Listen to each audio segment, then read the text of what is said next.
Olá, cá estamos de novo, muito bem-vindos a mais um vídeo aqui no nosso canal, Direito e Poesia. E hoje, então, vamos seguir poeticamente, né? Navegando pelos poemas do grande poeta nacional, o poeta Manuel Bandeira, né? A grande voz lírica da civilização brasileira, o grande poeta do povo brasileiro. E hoje vamos seguir, então, analisando e recitando e convivendo com alguns poemas de Manuel Bandeira.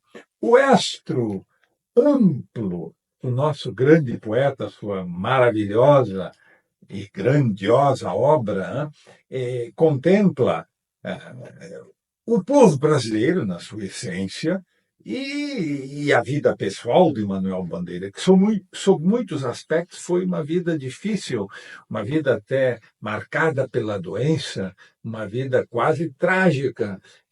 O Manuel Bandeira, aos 18 anos, então, descobriu que estava doente dos pulmões, né, envolvido pela tuberculose. Imagina uma época que isso não tinha cura, né? Em 1904, Manuel Bandeira nasceu em 1886 e o seu pai era engenheiro e o estimulou para ser arquiteto.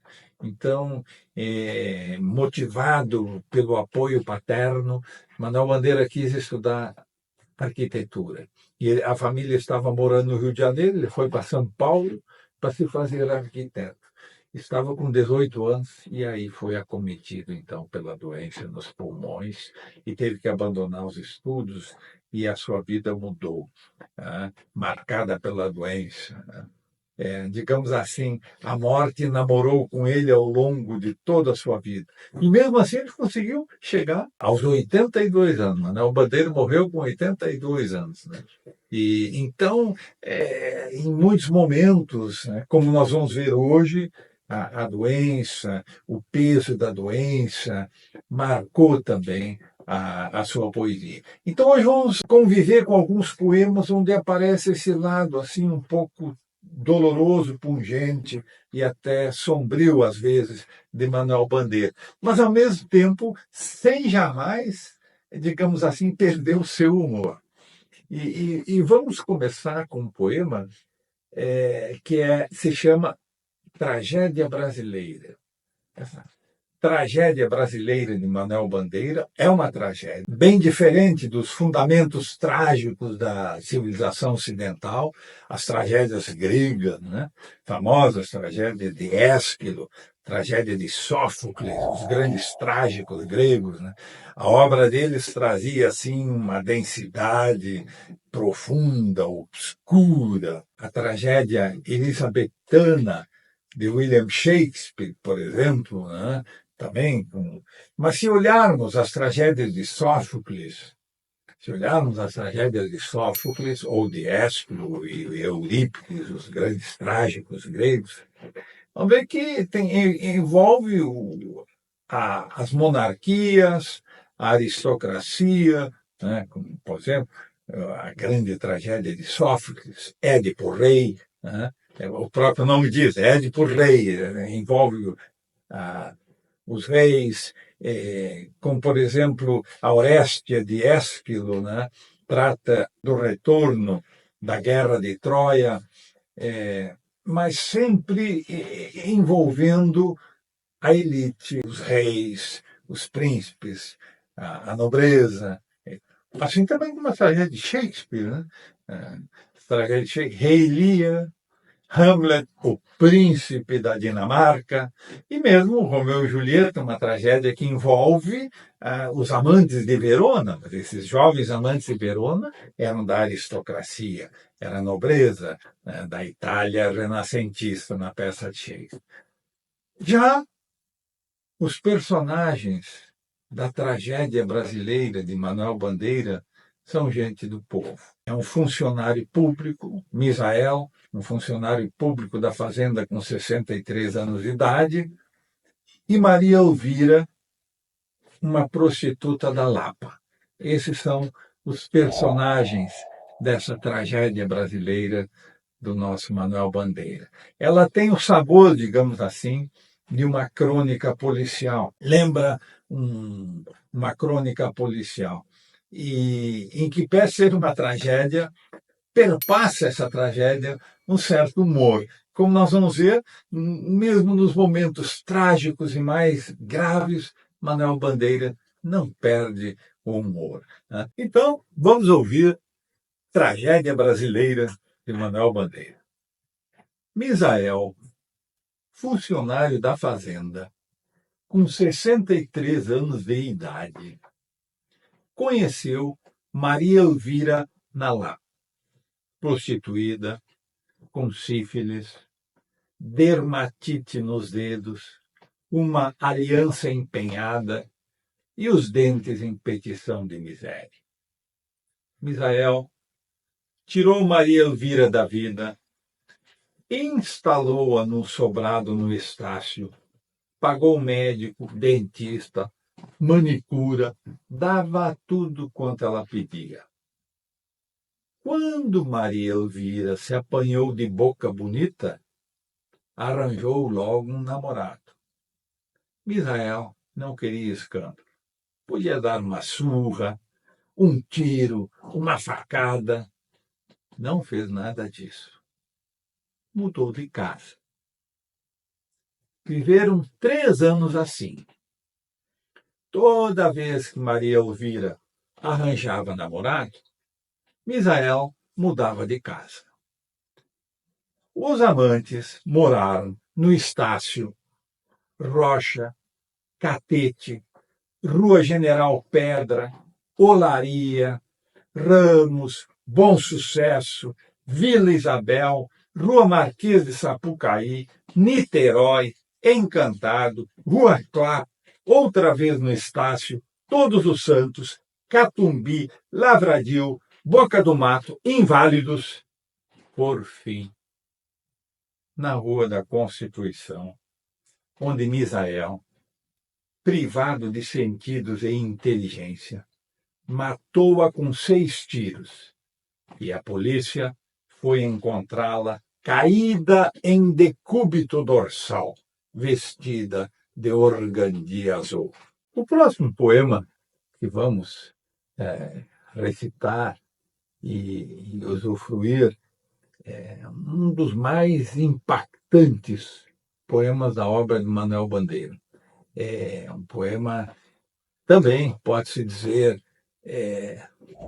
não sei nem como descrevê-lo, é quase um soco no estômago, esse poema. Ele se passa no dia 27 de dezembro de 1947, na cidade do Rio de Janeiro. No poema, Manuel Bandeira nos mostra como a miséria pode transformar um ser humano num bicho. Uma amiga dele conta que o Bandeira estava no seu apartamento e viu essa cena. Né? Ele viu lá embaixo aquilo que se passa, viu um homem catando nos detritos e ficou muito impactado e escreveu esse poema, que se chama O Bicho.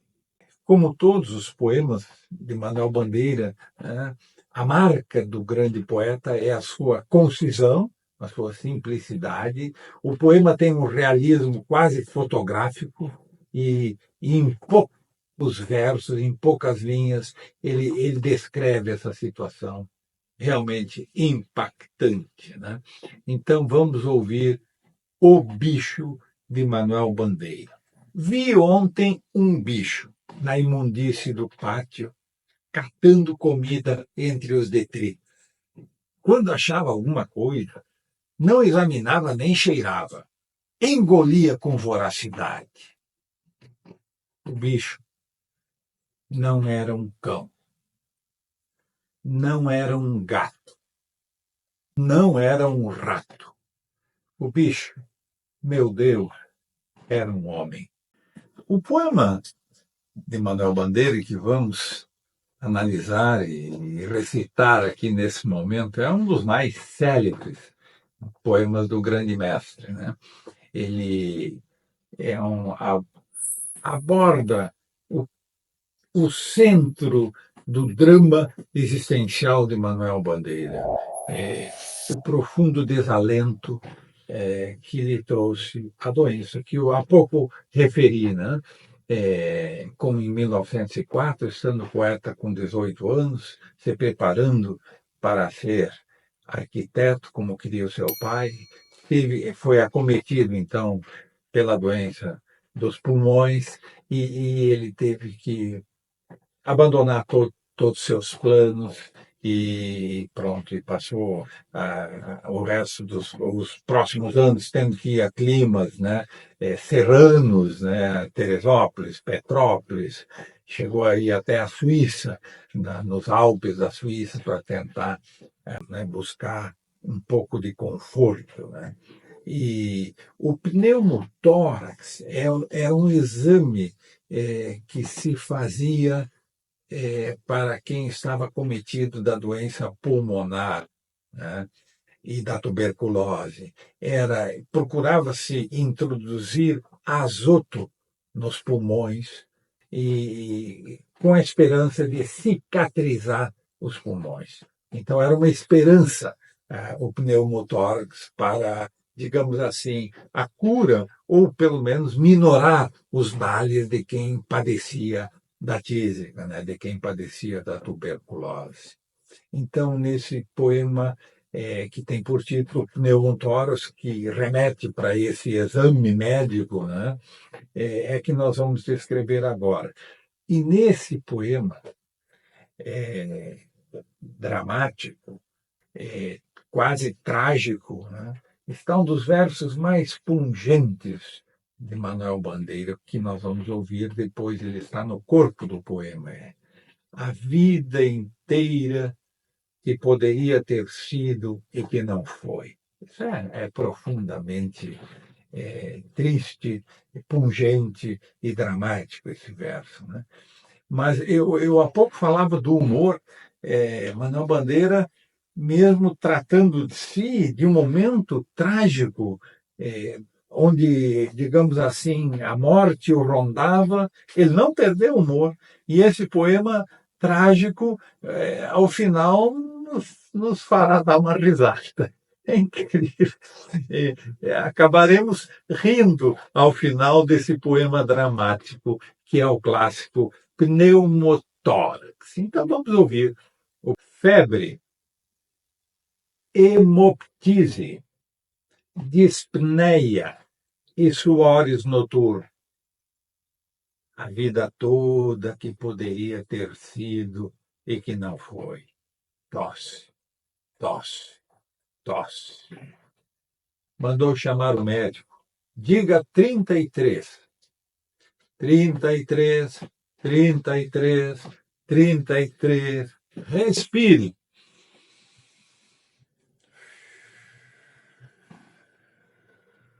O senhor tem uma escavação no pulmão esquerdo e o pulmão direito infiltrado. Então, doutor, não é possível tentar o pneumotórax? Não. A única coisa a fazer é tocar um tango argentino. O próximo poema que vamos ouvir se chama Satélite. Nele também, Manuel Bandeira nos surpreende. Ele é conhecido, e efetivamente foi sempre um poeta lírico, né? E aqui, nesse poema, Manuel Bandeira justamente desmitifica o grande ícone do lirismo universal, que é a Lua.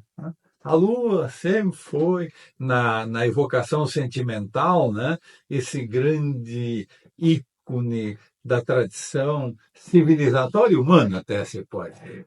Manuel Bandeira, então, aqui nesse poema, desmitifica a Lua e com realismo empírico, reduz ela àquilo que ela é, na verdade, um simples satélite. Então, vamos ouvir o poema onde o grande poeta se refere assim à Lua. Satélite, fim de tarde. no céu plúmbeo, a lua baixa paira muito cosmograficamente satélite. Desmetaforizada, desmitificada, despojada do velho segredo de melancolia, não é agora o golfão de cismas, o astro dos loucos e dos enamorados, mas tão somente satélite. Ah, lua deste fim de tarde, demissionária de atribuições românticas, sem show para as disponibilidades sentimentais, fatigado de mais-valia. Gosto de ti assim, coisa em si, satélite. O poema que vamos agora ouvir se chama Arte de Amar. E aqui também o poeta nos surpreende. Aliás, Manuel Bandeira hoje está nos surpreendendo a cada poema. Ele que sempre tratou da, sempre tratou o lirismo amoroso, né? Dotando de um tom de transcendência espiritualizada, assim, sempre marcou e, aliás, ele chega a atingir momentos verdadeiramente sublimes da transcendência espiritualizada do amor. Mas aqui, nesse poema, ao contrário, Manuel Bandeira digamos assim, renega a dimensão de transcendência espiritual do amor e diz que a essência do amor está no desejo físico. Isto é, ele reduz a arte amorosa ao desejo físico. Né? Então, vamos ouvir a Arte de Amar, de Manuel Bandeira, que teria aqui o prazer de recitar para todos. Arte de Amar. Se queres sentir a felicidade de amar, esquece a tua alma. A alma é que estraga o amor. Só em Deus ela pode encontrar satisfação. Não noutra alma. Só em Deus ou fora do mundo. As almas são incomunicáveis. Deixa o teu corpo entender-se com outro corpo. Porque os corpos se entendem, mas as almas não.